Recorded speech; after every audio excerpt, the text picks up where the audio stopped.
Hare Krishna devotees, welcome to Shloka a Day. Today's Shloka is Shloka number 2 of chapter 9.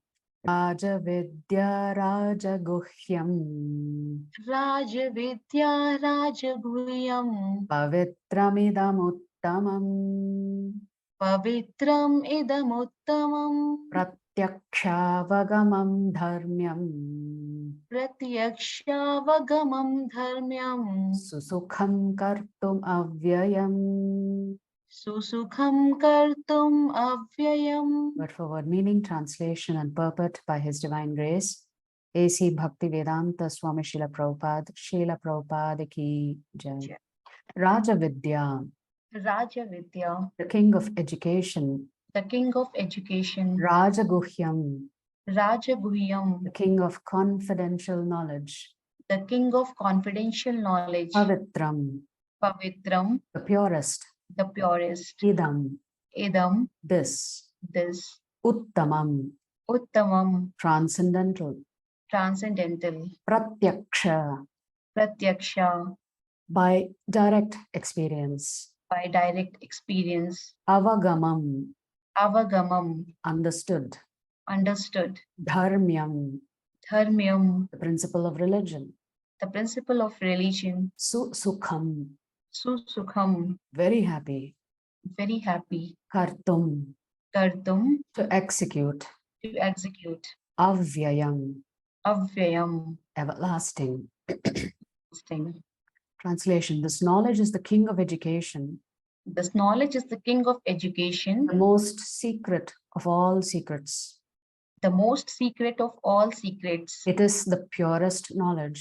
It is the purest knowledge.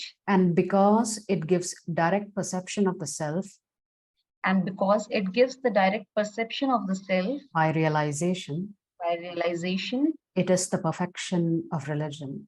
It is the perfection of religion. It is everlasting. It is everlasting. And it is joyfully performed. And it is joyfully performed. Hare Krishna. It's a very, very important shloka for us. This verse glorifies Bhakti Yoga. The Lord is saying that this is the perfection of religion, is to worship Sri Krishna. Because when you worship Sri Krishna, then you are experiencing everlasting joy, everlasting bliss. And it is the purest of knowledge, because it's only by performing bhakti that you can actually experience yourself, your true self, and you can also experience the Supreme Lord, Krishna. So this is the king of education. This chapter is called the king of education because it is the essence of all doctrines and philosophies explained before. Prabhupada writes in the purport. It is the most confidential because confidential or transcendental knowledge involves understanding the difference between the soul and the body. So we read yesterday that in chapter 2, the Lord talks about why the soul is more important than the body. And he takes 20 shlokas on emphasizing that the soul is eternal. 20 shlokas on the soul. Emphasizing for us that that's the first thing we need to understand. The body has to be given up. The soul is eternal. And then in chapters 7 and 8, we hear even more confidential knowledge, which is a description of the Supreme Lord. And here, the most confidential knowledge, which is the relationship between the Bhakta and Bhagavan. So Prabhupada writes, and the king of all confidential knowledge culminates in devotional service. When you realize who you are, when you realize who is the Supreme Lord, then the only thing left to do is to worship the Supreme Lord in a mode of surrender. Prabhupada writes, there are so many departments of knowledge all over the world and many huge universities, but there is unfortunately no university or educational institution where the science of the spirit soul is instructed. For those who are engaged in the devotional service of the Supreme Personality of Godhead, all sinful reactions, whether fructified in the stalk or in the form of a seed, gradually vanish.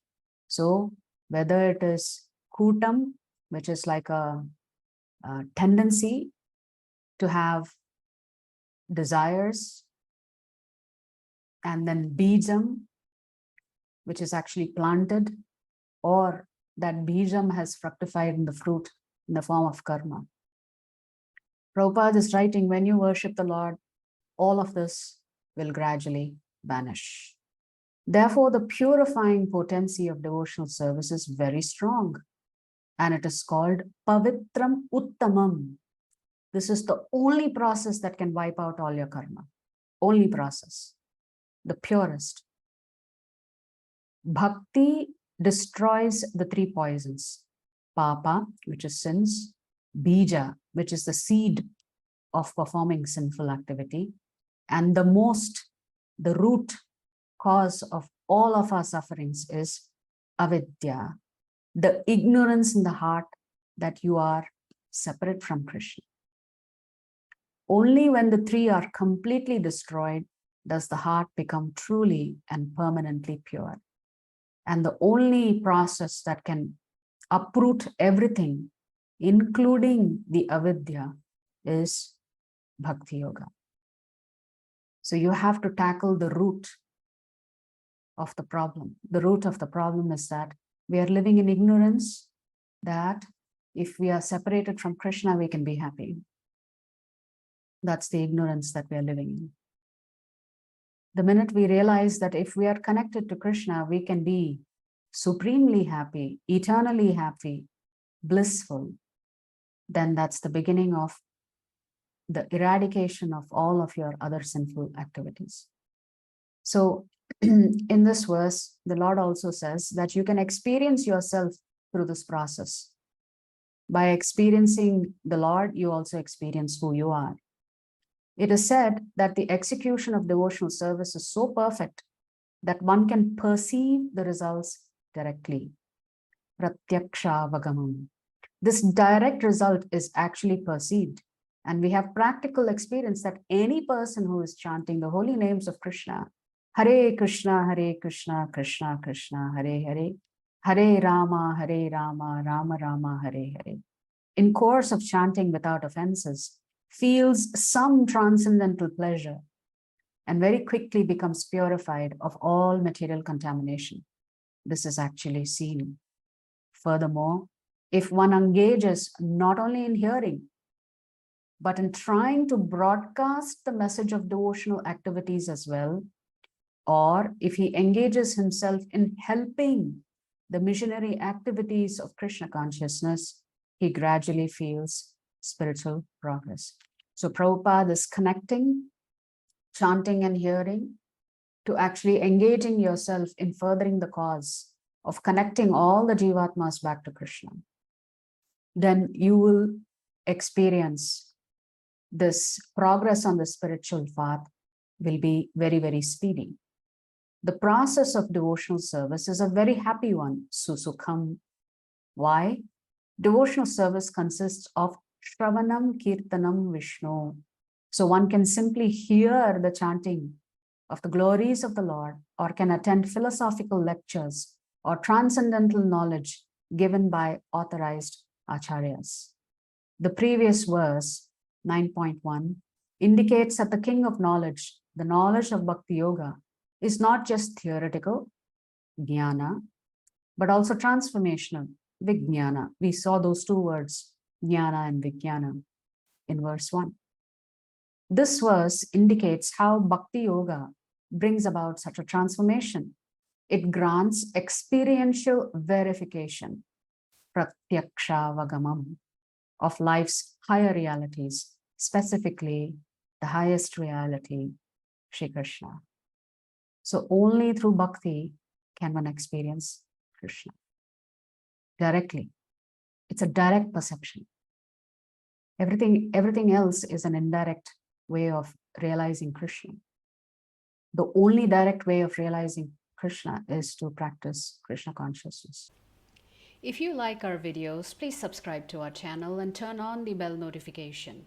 If you'd like to join our classes every day, please check the details in the description section of this video. We look forward to serving you.